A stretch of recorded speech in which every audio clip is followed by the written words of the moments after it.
მშვიდობისა. ეს საქართველოს პირველი არხია, თქვენ უყურებთ გადაცემას პირადი ექიმი მარი მალაზონია ჟესტურ ენაზე თარგმანით. ჩვენ სადღესასწაულო დღეებში არა უბრალოდ ადამიანზე ვსაუბრობთ, არამედ იმ ადამიანურ ურთიერთობებზეც, რომელიც ოჯახის შიგნით განსაკუთრებით გვათფობს და საოცრად გვჭირდება მთლიანად საზოგადოებაში.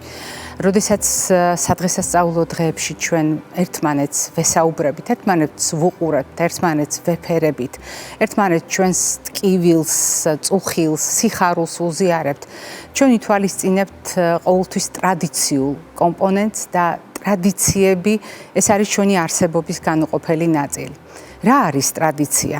ბევრი შეგვიძლია ვთქვათ ამის შესახებ, შევაქოთ, ვაძაგოთ, მაგრამ მთავარი ალბათ არის ის, რომ ნებისმიერი ტრადიცია ეს არის ჩვენი წინაპრების გზავნილი მომავალში. ჩვენთვის გამიზნული სათქმელი, სადაც სამეცნიერო მტკიცებულებები კი არ არის მთავარი, არამედ ის ემპირიული ცოდნა და გამოცდილება, რომელიც თაობიდან თაობას გადაეცემოდა. ასე მოხდა მაგალითად კვერცხიანი ღვეზელის შემთხვევაში. დღეს ძალიან ბევრ ოჯახში, განსაკუთრებით მაგალითად გურიაში, დასავლეთ საქართველოში, სწორედ ასე მოემზადებიან კალანდობის შესახვედრად და იმისათვის, რომ წარმოვიდგინოთ, რაოდენ დიდი იყო ჩვენი წინაპრის სივრცე და მისი აზროვნების სივრცე და მისი სიბრძნე, ძალიან მნიშვნელოვანია გავიხსენოთ თავად კვერცხის როლი, არა უბრალოდ როგორც სიცოცხლის სიმბოლო, არამედ სასიცოცხლო ნივთიერებების ერთობლიობა. ყველაფერია მასში თავმოყრილი, ყველა სასიცოცხლო ამინომჟავის გათვალისწინებით. ანუ სრული ნაკრებია ცილოვანი სამშენებლო მასალით. მასში არის აუცილებელი ცხიმოვანი კომპონენტები. მასში არის აუცილებელი ვიტამინები და მიკრო და მაკრო ელემენტები და მასში არის ქოლინი, რომელიც ყველაზე მეტად ჭირდება ჩვენს ტვინს, აზროვნებას, მენტალურ ჯანმრთელობას. და თუ გავითვალისწინებთ ტრადიციის მიმართ ჩვენს დამოკიდებულებას, თქვენ იცით, ჩვენი გადაცემა რა კი ადამიანს ეძღვნება, ადამიანთან დაკავშირებულ ყველა წახნაგს გულისხმობს ჩვენი ურთიერთობა და წლების მანძილზე ჩვენი მრავალწლიანი მეგობრობა და თანამშრომლობა, ესეც ერთგვარი ტრადიცია, რომელიც უკვე 10 წლეულებს ითვლის, ხოლო დღევანდელი ჩვენი გადაცემის დასაწყისი არის დაკავშირებული ამ თემასთან, იმიტომ რომ კიდევ ერთხელ გაგახსენოთ, რა მნიშვნელობა აქვს ჩვენთვის ამ ტრადიციულ ურთიერთობებს თქვენთან და რამდენად მნიშვნელოვანია ტრადიცია მაშინ, როდესაც გრძელვადიან პერსპექტივაში თითოეული ჩვენგანის და ოჯახის საზოგადოების ჯანმრთელობაზე ვსაუბრობთ. შორდან ალაბაძის სიუჟეტი ტრადიციულ კონტექსტში.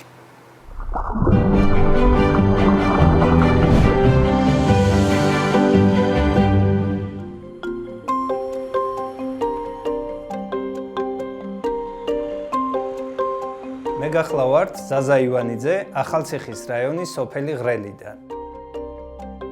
დღეს ჩვენ მოგიმზადებთ მესხურ ტრადიციულ ქვის ფურნეში, შეშაზე, როგორიც არის საახალწლოდ ჩვენი წინაპრები აცხობდნენ და დღესაც არის მესხეთში შემორჩენილი კოკორა ფოდოლა მზის პურებს, ასევე თითიან შოთ პურებს, მოვამზადებთ ქადებს, ქადახაჭაპურებს, მესხურ ფურნეებში, ოდასახლებში ზემოდან, ესე იგი მიწურში, ზემოდან მზის ხივ ჩამოდიოდა და აი დილას უთენია ზელდნენ, შუაღამისა უთენია დილას ზელდნენ, ამოაგუნდავებდნენ, რომ მზის ხივით დარტყმულიყო ამ ჩვენ მზის და კოკორა ფოდოლა პურებზე.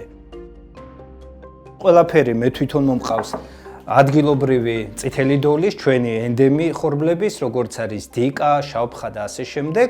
ეხლა მე მინდა თქვენთან ერთად გავაკეთო ეს ქადა და ქადახაჭაპური. უკვე გაბტყელებული ცომი გვაქვს. ჩვენი ცომი რო ხელთ მოყვეს და ფურცლებად იქცეს, ჩვენ უნდა მოვასხას მათ ცხიმი. აქ ჩვენთან მესხეთში წმინდა ერბოთი, კარაქით და ასევე ღორის ქონით ამზადებენ ამ ქადახაჭაპურებს. აი ესე ამ ფეხშუმზე შემოუვლიდნენ 2-3 ქალბატონი, ერთმანეთს ეხმარებოდნენ. ჩვენი მესხური ქადა, აი ესე უკვე გადავახვიეთ. მეტად რომ ფურცლებად იქცეს, ხელის მტევანზე აი ესე გადავახვევთ და შიგნით ჩაუტოვებთ, შიგთავსი აქვს, მოშუშული ფქვილი, წმინდა ერბოთი ან კარაქით და მარილით.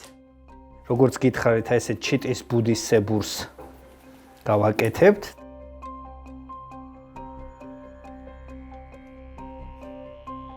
აი ახლა ამ ჩვენ მესხურ ქადახაჭაპურებს ყველით შიგთავს, როგორც გითხარით და თუ გვაქვს ტენილს ჩავტოვებთ, უფრო უკეთესი და გემრიელი გამოდის. აი ესე გადავკეცავთ. აი ადამიანის გამოსახულება ჩვენი ბასილა პურიც. ნალი იყო ასე ვთქვათ, ესაც ბარაქის დოვლათის პური.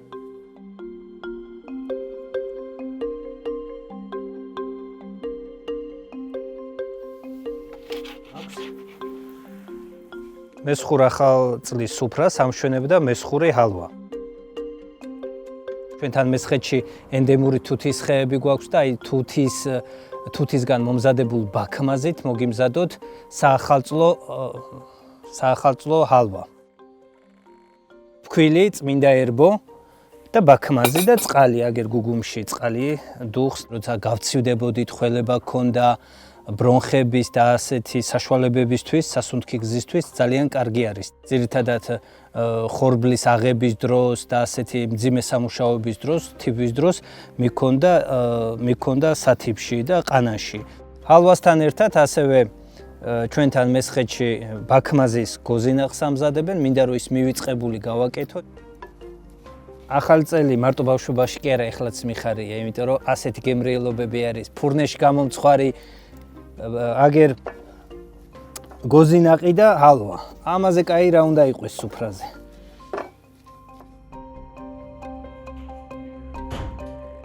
ბავშვებო, აბა წავედით მეკვლეთ. იზო ბაბო. ბატონო. გილოცავთ ახალ წელს. მოდით მიულოც. ბრავასთან ეს არის. ბრავასთან. მე სიხარული ჯამთელობა მოგცეთ. ბედნიერი ბავშვები გაიხარდეთ, აი ეს წინდები შენ ბებო.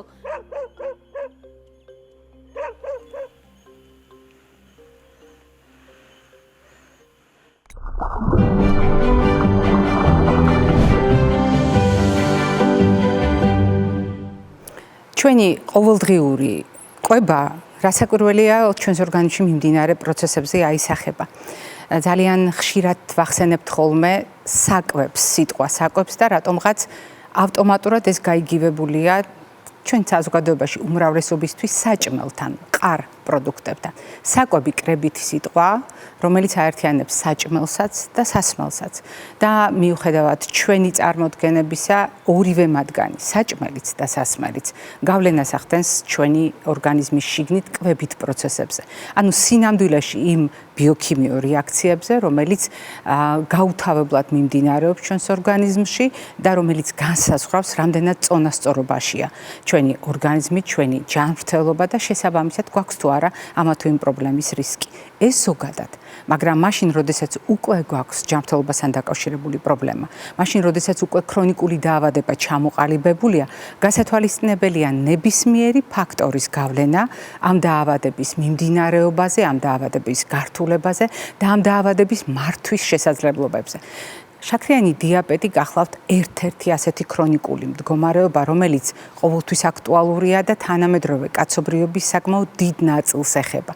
მაგრამ სადღესასწაულო დღეებში, მაშინ, როდესაც მაღალი რისკია მაგალითად კვებითი პროცესების დარღვევის, რა თქმა უნდა, შაქრიანი დიაბეტის მართვის აქტუალობა იზრდება. ვიდრე ჩვენი გადაცემის დღევანდელი სტუმრის მოსაზრებას მოვისმენთ ამ თემასთან დაკავშირებით, ჩვენ გადავწყვიტეთ მანამდე შეგვეფასებინა, რას ფიქრობს ამასთან დაკავშირებით საზოგადოება. გამოკითხვა, რომელიც სოციალურ ქსელში ჩავატარეთ, გულისხმობდა მხოლოდ ერთ მარტივ კითხვაზე პასუხს. ცვლის თუ არა ალკოჰოლის მიღება, მაგალითად გლუკოზის დონეს სისხლში. და დიაგრამაზე ძალიან კარგად ჩანს, როგორ გადანაწილდა გამოკითხულთა აზრი. საბედნიეროდ 45% თვლის, რომ დიახ, მას შეუძლია, ანუ ალკოჰოლს შეუძლია გაზარდოს გლუკოზის მაჩვენებელი სისხლში. 18% თვლის, რომ გლუკოზის მაჩვენებელს პირიქით აქვეითებს ალკოჰოლის მოხმარება.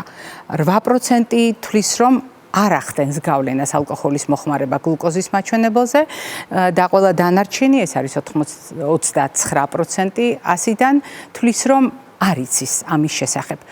ეს კიდევ ერთხელ ადასტურებს იმას, რომ თუ გამოკითხულთა მესამედმა არ იცის, როგორ გავლენას ახდენს მაგალითად ალკოჰოლი გლუკოზის დონეზე სისხლში, ჩვენი გადაცემის თემა ძალიან სწორად არის და დროულად შერჩეული და ამასთან დაკავშირებით ჩვენ სტუმართან საუბარს გავაგრძელებთ გადაცემის მოკლე ტიხრის შემდეგ.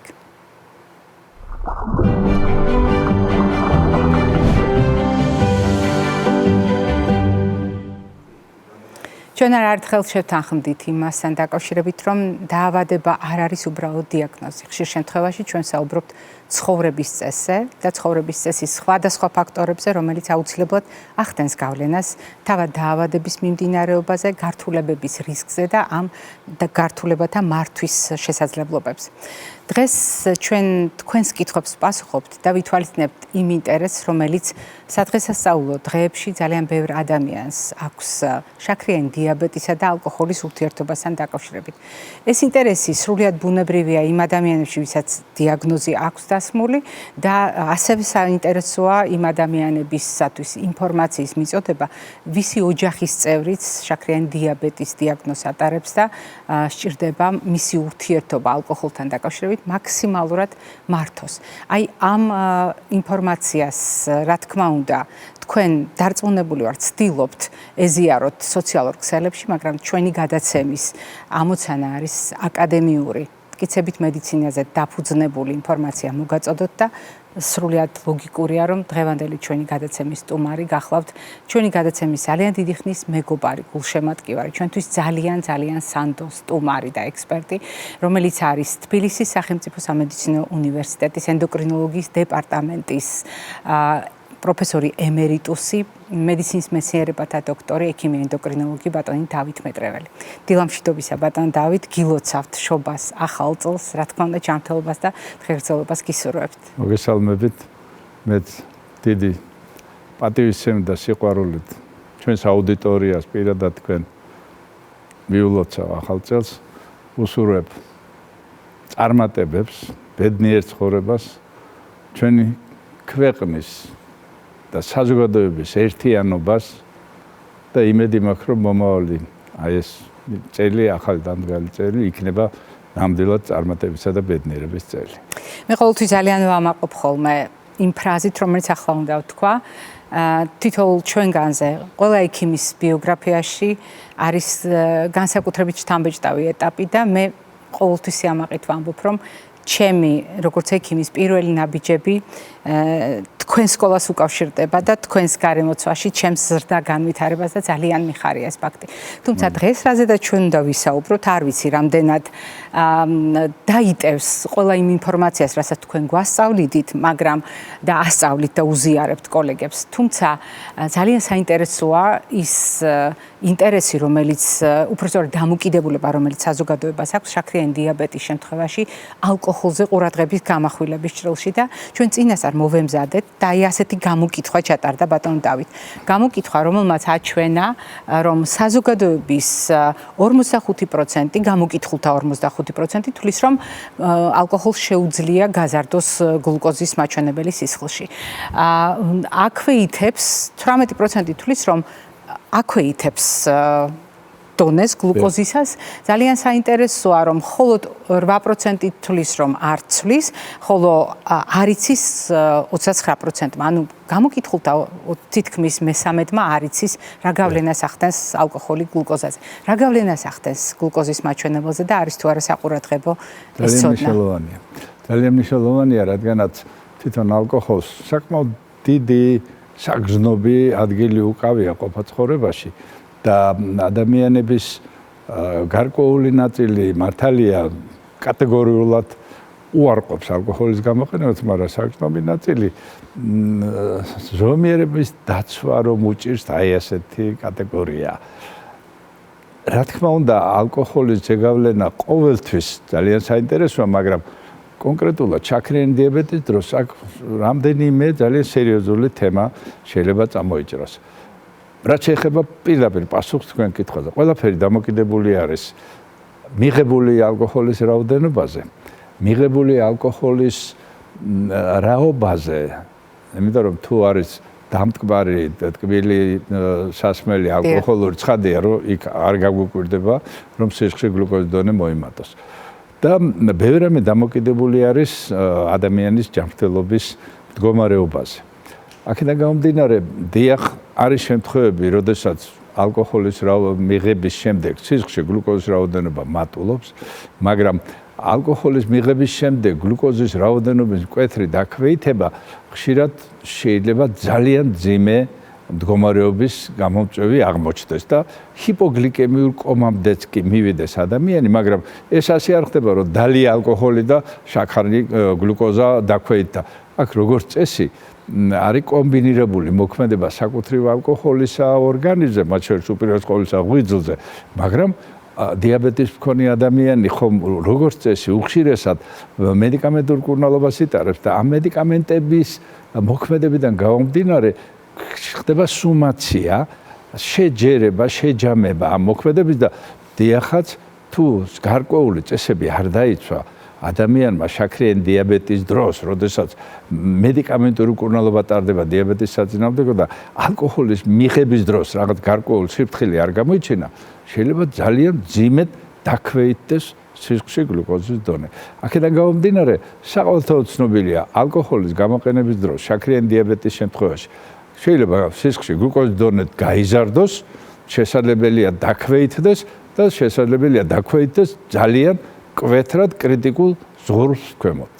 სხვადასხვა ძალიან ბევრი კითხვაა დასვა მაყურებელმა და საზოგადოებიდანაც მივიღეთ ასეთი კითხვები. შაქრიანი დიაბეტის შემთხვევაში არის თუ არა მნიშვნელოვანი რა ტიპის სასმელს იყენებენ ადამიანები. თქვენ ნაწილობრივ ამ თემას უკვე შეეხეთ, თუმცა ჩვენ გვაქვს ვიდეო კითხვა მაყურებლის მიერ გამოგზავნილი, რომელიც კონკრეტულად სასმელის სხვადასხვა სახეობას ეხება და ერთად მოусმინოთ ბატონ დავით ამ კითხვას. გამარჯობა, მაქვს ასეთი კითხვა, რომელი სასმელია ნაკლებად სახიფათო შაქრიანი დიაბეტის დროს? ღვინო, ლუდი თუ არაყი? მადლობა წინასწარ. მადლობა მაყურებელს, რა თქმა უნდა, როდესაც ჩვენს ოჯახებში არის იმის ალბათობა, რომ სხვადასხვა სახის ალკოჰოლურ სასმელს იყენებდნენ ადამიანები და საზოგადოებაში დაავადების არსებობის შემთხვევაში, ბატონ დავით, თქვენ განუმარტეთ. ძალიან მნიშვნელოვანი ეს შეკითხვა, უпростоრით პასუხი ამ შეკითხვაზე, რადგანაც გავრცელებული არის არასწორი პოზიცია, არასწორი შეხედულება თქვენს და ბევრსაც ალბათ ახსოვს სუფრაზე ადამიანი, თქვათ, სხვები მიირთმევენ, თქვათ, ღვინოს და ვინმე არყით ხელში ან ვისკის ბოთლით ხელში, რატომ რო ეკითხები, ეს იმ შემთხვევას არ გულისხმობ, როცა განსაკუთრებული სიყვარული აქვს. მე შაქრიანი დიაბეტი მაქვს და მირჩიეს, რომ არაყი, ან კონიაკი, ან ვისკი. ეს არის ძალიან დიდი გაუგებრობის შედეგი. საქმე იმაშია, რომ შეიძლება საიდან იღებს სათავეს ეს მითი, გამიჭირდება, თქვა, ჩემი ვარაუდით, ალბათ იმ პერიოდიდან, როდესაც შაქრით ფალსიფიცირებული ღვინოები კეთდებოდა. სამწუხაროდ და საბედნიეროდ დღეს ასეთი რამ იმედი მაქვს, რომ უკვე პრაქტიკულად აღარ ხდება და ძალიან კარგია, მაგრამ იმ დროს ადამიანები ლოგიკურად მიდიოდნენ დასკვნამდე. ეს თუ შაქრით არის გაკეთებული, მაშინ მოდი არახს მივიღებ. არ არის სწორი ეს რამდენიმე მოსაზრების გამო. ჯერჯერთი მშრალი ღვინო, რომელიც პრაქტიკულად გლუკოზას აღარ შეიცავს, უშუალოდ შემადგენლობიდან გამომდინარე, გლუკოზის მასში არსებობიდან გამომდინარე, ეს საფრთხე მოხსნილია. ტკბილი ღვინოები სხვა არის. იქ, რა თქმა უნდა, ძალიან მაღალია რისკი, რომ სისხლში გლუკოზის დონე მოიმატოს. რაც შეეხება აი ამ 40 გრადუსის ფარგლებში რომ არის, თქვათ, არაყი, ვისკი და ამ შემდეგ და ამ შემდეგ. მსგავსის სასმელი.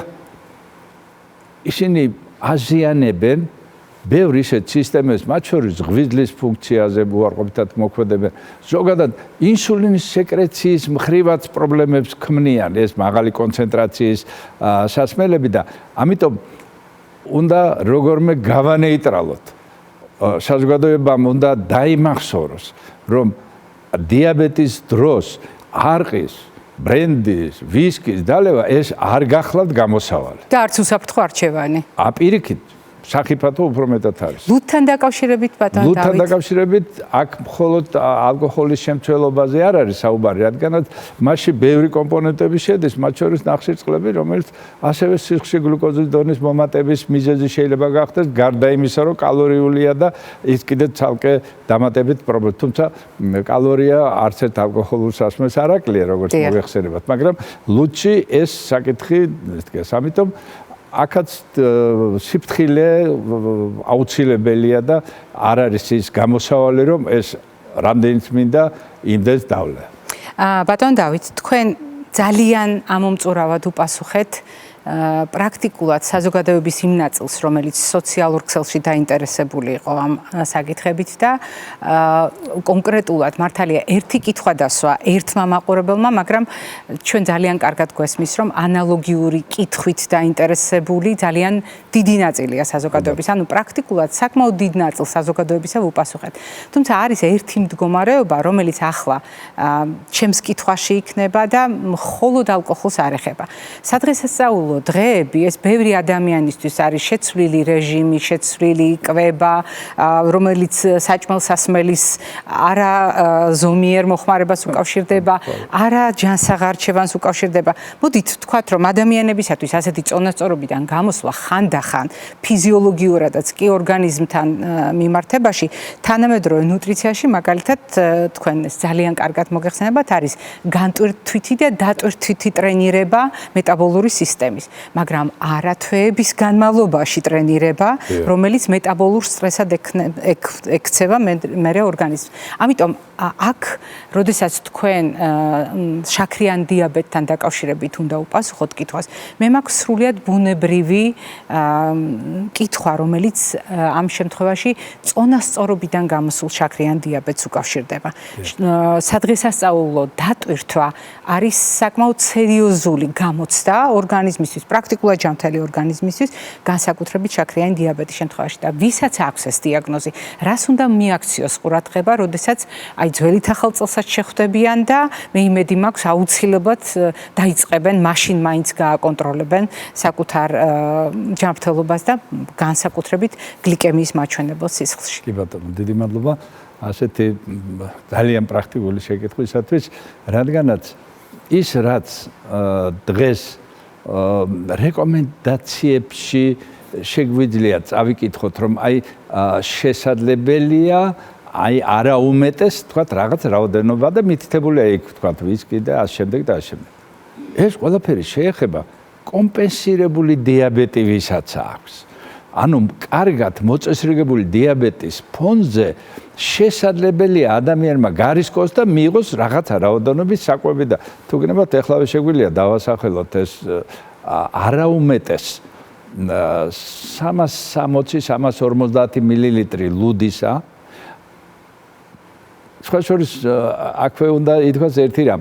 ძველ თქვათ 15-20 წლის წინამდე რეკომენდაციებში იყო ლაპარაკი, თქვათ აი ეს რაოდენობა ლუდის ან სხვა კრიტიკული რაოდენობა სხვა სასმელების კვირაში ერთხელ ან ორჯერ. ბოლო რეკომენდაციებში ცოტა უფრო თავისუფალი რეჟიმია და იგივე აი ლუდთან დაკავშირებით მაგალითად მითებულია არაუმეტეს 350-360 მილილიტრი ლუდისა 5 გრადუსი რომ არის დაახლოებით ალკოჰოლი დღეში. მართალი ეს წახალისება და რა გიქოს ჩვენო საზოგადოებამ ბატონო და არა უმეტეს. დიახ. არა უმეტეს. და თქვათ იგივე მაგალითად ღვინო დაახლოებით 150 მილილიტრი, თუმცა ქალებისა და მამაკაცებისთვის განსხვავებული მიდგომა აქ ვიტყვი რომ დაახლოებით ორჯერ მეც ვარაუდობს აი ეს დიაბეტოლოგია, თქვათ შესაძლებელია, მაგრამ არაუმეტეს რაღაც ვინმე არ გაიგოს, რომ ეს დანიშნულება არის სამკურნალო მიზნით. თუ მაინც და მაინც უნდა მიიღოს ადამიანმა ალკოჰოლი, იცოდეს რომ აი ამაზე მეტი უკვე სახიფათოა. და რაღაცა რაოდენობით ალკოჰოლი თქვათ შეიძლება ისე ძალიან სახიფათო არ იყოს. და აი ღვინოზე ვთქვით უკვე 150 მილილიტრი ქალებისთვის და 2 150 დღეში მამაკაცებისთვის მე ვფიქრობ ეს ცოტა არ არის სხვათა შორის. საკმაოდ ბევრია ბატონო დავით სადღესასწაულო მარათონს თუ წარმოვიდგენ საქართველოში რომელიც ბარბარობას იწყება და ნათლისღებამდე გრძელდება საკმაოდ სერიოზული დატვირთვა გამოდის და მეტი წინდახედულებით უნდა ალბათ გაანალიზოს ჩვენმა საზოგადოებამ. გამოსული წონასწორობიდან შაქრიანი დიაბეტი მარტო ალკოჰოლთან ურთიერთობას არ გულისხმობს რა საკვებელია და რას უნდა მიაქციონ ყურადღება. როგორც მიღებული ტერმინია დეკომპენსირებული დიაბეტი, ანუ დიაბეტი იმ მდგომარეობაში, როცა სისხლში გლუკოზის დონე არის არა სასურველად მაღალ ფარგლებში და პაციენტს შეიძლება ჩივილებით შესაბამისი ქონდეს და თუმცა ზოგს მაღალი შაქრის ფონზე ჩივილები არ აქვს და ეს შეცდომაში შეყავს ხოლმე, რომ არ მაწუხებს ექიმი. ფიქრობენ ხოლმე. აი ამის თანადროს საფრთხე საკმაოდ სერიოზული შეიძლება აღმოჩნდეს. დიდი მნიშვნელობა აქვს იმის გათვალისწინებას, რა სახის მედიკამენტურ კურნალობას იღებს პაციენტი დიაბეტის მართვისათვის.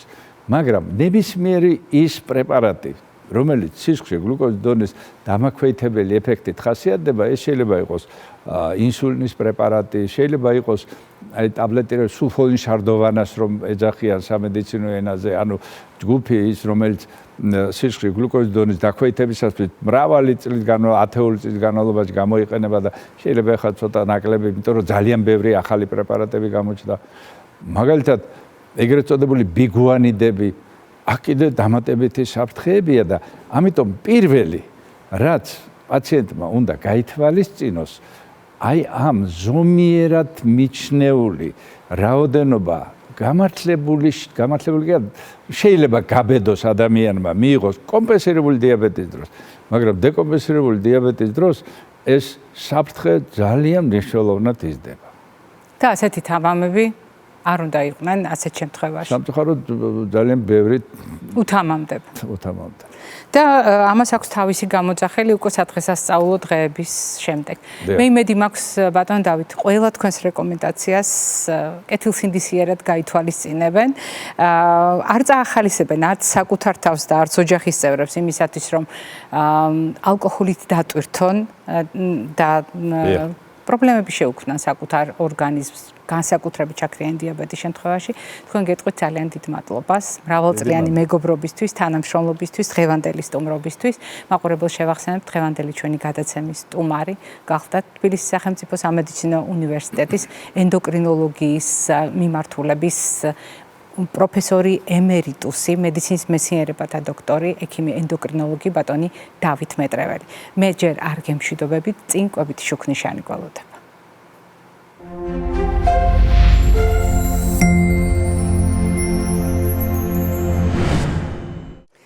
შაქრიანი დიაბეტის შემთხვევაში კვებით რეკომენდაციებზე უკვე აღარ მახსოვს რამდენჯერ გვისაუბრია და რამდენჯერ გამოგვიყენებია ჩვენი სიმბოლური თეფში. ძალიან ხშირად სიამოვნებით გახსენებთ იმასაც, რომ კვებაში ჩვენ არა მხოლოდ თეფშზე გვაქვს ორიენტირი, არამედ ჩვენ გულისხმობთ სამ მთავარ გასაღებს. რომელია ეს სამი მთავარი გასაღები? ეს გახლავთ კითხვებზე პასუხი, როდის მივირთმევთ, რამდენს მივირთმევთ, რას მივირთმევთ. ანუ როგორია ჩვენი კვების რეჟიმი, როგორია ჩვენი საკვების ულუფა და როგორია ჩვენი კვების რაციონი. ყველა კითხვაზე პასუხი მნიშვნელოვანია შაქრიანი დიაბეტის შემთხვევაში. და განსაკუთრებით მაშინ, როდესაც სიმბოლურად ვხედავთ ამ თეფშს, ჩვენ უნდა გავითვალისწინოთ, რამდენად მნიშვნელოვანია ბოსტნეულის წილი ყოველდღიურ რაციონში, იმისთვის, რომ შაქრიანი დიაბეტი ავიცილოთ თავიდან, ეფექტიანად მართოთ, გართულებები ავიცილოთ თავიდან და სწორად შევახამოთ იგივე ბოსტნეულისა და ხილის მოხმარება და მეორე მხრივ ცილოვანი კომპონენტის მარცვლეულ ბურღულეულთან ერთად. რატომ? იმიტომ რომ ყველა ამ პროდუქტის მიღმა არის დაშიფრული რამდენიმე საიდუმლო და რამდენიმე ხელსაწყო, რომლის სწორად გამოყენების შემთხვევაში ბევრად უფრო ეფექტიანად მართავთ ჩვენ შაქრიან დიაბეტს. ძალიან ხშირად გაგიგონიათ შაქრიანი დიაბეტის შემთხვევაში ჩვენ შაქრის დონე გვაქვს მომატებული სისხლში. ეს არ არის სწორი ტერმინი და თქვენ იცით რომ ეს არის მხოლოდ და მხოლოდ გლუკოზის მატება სისხლში. არა შაქრის ასე კრებითად, არამედ გლუკოზის დონის მატება.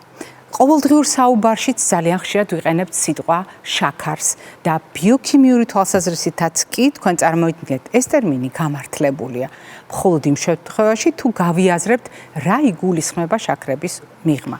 ჩვენ შევთანხმდით, რომ ჩვენს ორგანიზმში ნივთიერებები, როდესაც მოხვდება, ამ ნივთიერებას აქვს თავისი გზავნილი.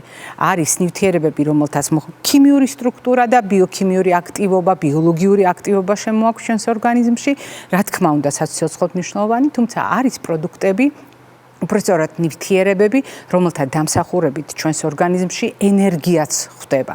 რომელია ენერგომატარებლები? ეგრეთ წოდებული მაკრონუტრიენტები, რომელიც გრამზე გაცილებით დიდი რაოდენობით გვჭირდება. და ეს არის ცილები, ცხიმები, ნახშირწყლები. აი ნახშირწყლები გახლავთ ზუსტად ის ჯგუფი, რომელიც აერთიანებს თავის თავში შაქრებს. ნახშირწყალი ავტომატურად შაქარს არ ნიშნავს. სამწუხაროდ საზოგადოებაში დამკვიდრებულია ახალი წარმოდგენა, რომ ნახშირწყლები უნდა ამოვიღოთ, ყველა ტიპის ნახშირწყალი, იმისთვის რომ ვაკონტროლოთ შაქარი. ნახშირწყალი გულისხმობს შაქარს, მაგრამ ეს არ ნიშნავს, რომ ნახშირწყალი მხოლოდ შაქრებისგან შედგება. დიახ, ყველა შაქარი არის ნახშირწყალი, მაგრამ ყველა ნახშირწყალი ავტომატურად შაქარი არ არის. მაშ რა არის ეს შაქარი? შაქარი არის ძალიან ადვილად შეთვისებადი, მცირე ზომის მოლეკულები, რომელიც არის ერთსტრუქტურიანი, ორსტრუქტურიანი, ანუ დაახლოებით 1 ან 2 მოლეკულა რომ გავაერთიანოთ. ეს ისე უხეშად აღწერე იმისთვის, რომ ადვილად წარმოვიდგინოთ, რატომ აისახება მათი მოხვედრა ჩვენს ორგანიზმში ძალიან სწრაფად სისხლში გლუკოზის მაჩვენებელზე. იმიტომ რომ მოკლე გზა აქვთ გასავლელი და რომელია ეს პროდუქტები? ის რომ ტკბილი გაზიანი სასმელები, ნებისმიერი ტკბილი პროცესირებული წვენები, სხვადასხვა სახის ნუგბარი შეიცავს შაქარს, ანუ ამ ადვილად შესათვისებელ პროდუქტებს, რომელშიც არ არის საკვები ნივთიერებები და არის ბევრი ფუჭი კალორია, ეს ყველამ ძალიან კარგად ვიცით. მაგრამ მოდით ვნახოთ შემდეგი ჩამონათვალი და შევავლოთ თვალი, რა არის ჩვენთვის ასევე კარგად ნაცნობი. დიახ, ჩემი განმარტება სულაც არ გჭირდებათ, ისედაც ძალიან კარგად იცით, რომ სხვადასხვა სახის საკონდიტრო ნაწარმი, სხვადასხვა სახის ნუგბარი, ნამცხვარი და ტკბილეული არის დატვირთული შაქრებით. შემდეგი პროდუქტების ჩამონათვალი მე ვფიქრობ ცოტა გაგაკვირვებთ. თუმცა იმედი მაქვს, რომ ბევრმა თქვენგანმა უკვე იცის, რომ ისეთი პროდუქტებიც კი, როგორიც არის ჰამბურგერი, ჩიპსი, სხვადასხვა სახის პროცესირებული პიცა, სხვადასხვა სახის მზა соуსები შეიცავს საკმაოდ დიდი რაოდენობით შაქრებს და მიუხედავად იმისა, რომ თითქოს ამ სიტკბოს ჩვენ ვერ გრძნობთ საგემოვნო თვალსაზრისით, ეს პროდუქტები არის ძალიან მნიშვნელოვანი. შემდეგი ჩამონათვალში გახლავთ თაფლი. თაფლი ასევე შაქრების ნაწილია და რატომ არის შაქრის ნაწილი? შესაძლოა ჩვენ ვთქვათ, რომ დაუმსახურებლად ეს ხომ ფუტკრის წარმოების პროდუქტია.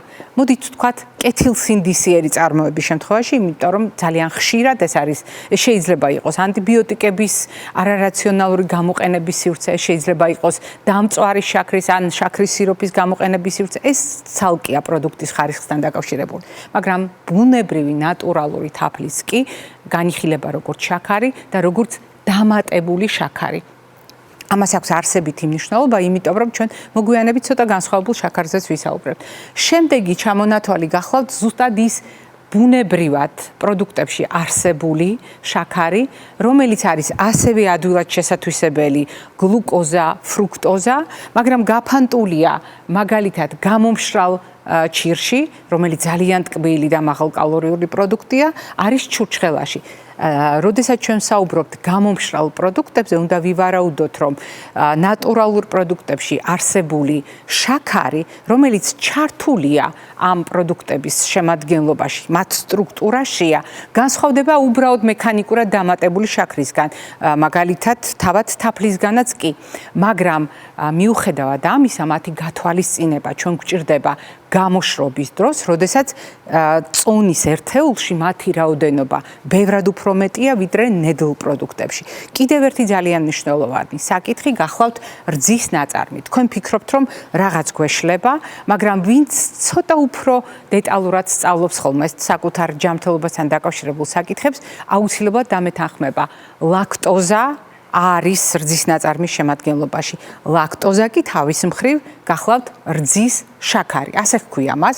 ამიტომ რძის პროდუქტები გარკვეულწილად ადვილად შეთვისებადი ნახშირწყლების, კერძოდ ლაქტოზის და შესაბამისად შაქრების წყაროთ უნდა განვიხილოთ.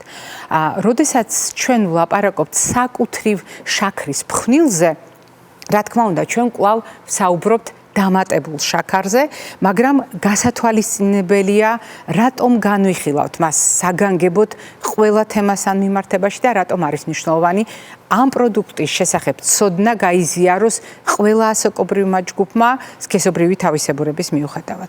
რა თქმა უნდა, ჩვენთვის მნიშვნელოვანია გლუკოზის დონის სტაბილურად შენარჩუნებისთვის ზოგადად ნივთიერება და ცვლის სტაბილურობა.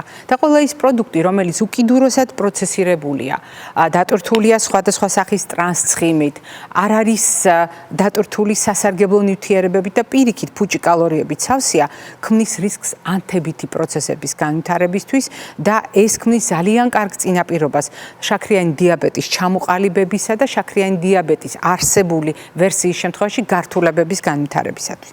მაგრამ როდესაც საუბრობთ ჩვენ საკუთრივ შაქრის ფხვნილზე, ჩვენ აქ ვითვალისწინებთ რა თქმა უნდა, საწარმოო წესით მიღებულ დამატებულ შაქარზე და აი ამ დამატებულ შაქარს შეუძლია ძალიან სწრაფად დამატებით ვიტამინების, მინერალების მოწოდების გარეშე ძალიან სწრაფად დააგროვოს მოკლე დროში კალორიები ჩვენს ორგანიზმში შემოიტანოს, რომელიც მოგვიანებით გარდაიქმნება ცხიმად. ხშირ შემთხვევაში ჩვენ გვჭირდება გახსენება, რომ ეს კალორიები ფუჭია და მასში არ არის მიკრო, მაკრო ელემენტები და ასე შემდეგ და გვჭირდება იმის გათვალისწინებაც, რომ ძალიან სწრაფად ეს აისახება სისხლში გლუკოზის მაჩვენებელზე. როგორი იქნება შაქრის ოპტიმალური მოხმარება? შაქრის ფხვნილთან დაკავშირებით სხვადასხვა კვლევაა ჩატარებული და დღემდე ყველაზე აქტუალურად და სანდოდ ითვლება ამერიკის გულის ასოციაციის რეკომენდაციები, რომელიც გულისხმობს კოვზებით დაახლოებით სავარაუდო მასის შეფასებას. მე ახლა მაქვს ჩაის კოვზი და სადილის კოვზი და ვისარგებლებ შემთხვევით მე ზუსტად ვიცი დიასახლისებს ამის შეხსენება არ სჭირდება და არც ამ ცოდნის გაზიარება მათ ძალიან კარგად იციან. მაგრამ ზოგადად მაინც ვიტყვი ფართო საზოგადოებისთვის, რომ ერთი სადილის კოვზი უხეშად ეს არის 3 ჩაის კოვზი. ამიტომ გადათვლისთვის, რასაც ახლა მე ვახსენებ, შეგიძლიათ გადაიტანოთ პროპორცია სადილის კოვზეც და გამოიყენოთ ჩაის კოვზის შემთხვევაში გადათვლა. ეს უკვე თქვენთვის მოსახერხებელი საზომი იქნება. მაგრამ მე სწორედ ჩაის კოვზით გადავთვლი და გეტყვით, რომ თანამედროვე მედიცინაში კიდევ ერთხელ დავაზუსტებ, ამერიკის გულის ასოციაციის რეკომენდაციით განსაზღვრული მაჩვენებები ვარიაბელობისა, რომელიც ქალებისთვის და მამაკაცებისათვის განსხვავებულ მაჩვენებელს გულისხმობს, ჟღერს შემდეგნაირად. ქალების შემთხვევაში არაუმეტეს 6 ჩაის კოვზისა, არაუმეტეს 6 ჩაის კოვზისა. ეს არის ის დღიური მოხმარება, რომელიც მხოლოდ აი ასე ფხვნილი სახით გამოყენებულ შაქარს კი არ გულისხმობს, არამედ პროდუქტებში დაშიფრულ რაოდენობასაც ეს დაახლოებით 100 კილოკალორიამდე არის გადათვლილი. მამაკაცების შემთხვევაში რაოდენობა ცოტა მეტია და არაუმეტეს 9 ჩაის კოვზისა არის განსაზღვრული. აქაც კიდევ ერთხელ გავიმეორებ, საკუთრივ შაქრის ფხვნილი 9 კოვზად კი არ იგულისხმება, არამედ იგულისხმება საკვებში, სასმელში, ანუ საჭმელში და სასმელში, ანუ ზოგადად საკვებში დაშიფრული ეს პროდუქტები. ასეა განსაზღვრული უსაფრთხო რაოდენობა დღიური მოხმარებისა შაქრის ფხვნილების სახით და მიაქციეთ ყურადღება, როდესაც ამა თუ იმ პროდუქტის მზასაკვების ეტიკეტირებას ვკითხულობთ, აუცილებლად უნდა იყოს კეთილსინდისიერი მწარმოებლის მიერ მითითებული, რამდენია გამოყენებული სწორედ შაქარი, ანუ ადვილად შეთვისებადი ნახშირწყალი, როგორც კონსერვაციისთვის, როგორც პროდუქტის გემოს გამაუმჯობესებელი და ჩვენ ჯამური რაოდენობის გადათვლისას იმ რაოდენობის მითითებაც და დაჯამებაც გვჭირდება, რომელიც არის ასეთ შემთხვევაში პროდუქტის ეტიკეტზე განსაზღვრული. როგორ მოვიქცეთ? ტკბილი, დღესასწაული, გუნებგანწყობა, კარგი გუნებგანწყობა, ურთიერთობები და ყვება როგორც სოციალური აქტივობა. როგორ დავაკავშიროთ ეს ყველაფერი შაქრის ფხვნილით დატვირთვის გარეშე? არსებობს უამრავი საიდუმლო, რომელიც ყველაზე კარგად არის დაშიფრული ჩემს უკან სტენდში. რატომ არის კვებითი შუქნიშანი ასეთი მეტყველი? რატომ არის კვებითი შუქნიშანი ასეთი პრაქტიკული და ასეთი სასარგებლო? იმიტომ რომ სწორედ კვებითი შუქნიშანი აერთიანებს ხილსა და ბოსტნეულს, განსაკუთრებით ისეთ ბოსტნეულს, რომელსაც დაბალი გლიკემიური ინდექსი აქვს, ანუ სწრაფად არ განაპირობებს სისხლში გლუკოზის მაჩვენებლის ზრდას და ხილი, რომელიც გამოირჩევა დაბალი გლიკემიური ინდექსით, მაგალითად, სხვადასხვა სახის კენკროვანი, სხვადასხვა სახის ციტრუსი. რაში გვჭირდება ამ ცოდნის გამოყენება? გვჭირდება იმიტომ, რომ ყოველდღიურად თუ ჩვენ ბოსტნეულის წილს გავზრდით რაციონში, ჩვენ სასარგებლო ნახშირწყალს მივიღებთ და ნაკლებ შაქარს. თუ ჩვენ სწორად შევარჩევთ ხილს იმისთვის, რომ სიტკბო შევიგრძნოთ და ამით სიამოვნება მივანიჭოთ ჩვენს ორგანიზმს, გამოვიყენოთ დაბალი გლიკემიური ინდექსის, თუნდაც ჩემ მიერ ნახსენები პროდუქტები, ბუნებრივი სახით და ასეთ შემთხვევაში ჩვენ მივიღებთ სწორად ნახშირწყლებს და არ მივიღებთ ბევრ შაქარს. როგორ მოვამზადოთ დესერტი მაგალითად ალტერნატიულად? ასეთ შემთხვევაში შეიძლება ეს იყოს ხაჭოს ნამცხვარი, ხილის გამოყენებით, ეს შეიძლება იყოს ხილის სუფლე, ხილის ტარტი, ეს შეიძლება იყოს პუდინგები. მაგალითად ძალიან კარგი ვერსია თქვენ გახსოვთ მრავალი წლის წინ, როდესაც დეტალურად გავიარეთ მაწონში ჩია, რომელიც დალბება ერთი ღამის განმავლობაში, შემდეგ კენკრას დავუმატებთ და შეგვიძლია თხილეულითაც შევავსოთ. პრაქტიკულად ჩვენ ვიღებთ დესერტის ვერსიას, რომელიც ბევრად უფრო სასარგებლოა, ვიდრე ის ნუგბარი, რომელიც მე ახლა მოგიყევით. კიდევ ერთხელ გაგახსენებთ, შაქარი არ არის უბრალოდ შაქრის ფხვნილი, რომელიც ჩვენს საშაქრეში ყრია. შაქარი არ არის უბრალოდ ტკბილი გაზიანი სასმელი ან ნამცხვარი და სხვადასხვა სახის ნუგბარი. შაქარი შეიძლება იყოს არც თუ ისე ტკბილ პროდუქტებში, წეხან მე ბურგერები, პიცა და მრავალი სხვა მსგავსი პროდუქტი ვახსენე, იყოს соусებში, იყოს რძის ნაწარმში და რძის ნაწარმი შაქრებს აერთიანებს რძის შაქრის ნაცვლად სახით და ჩვენ ამის ცოდნა რაში გვჭირდება?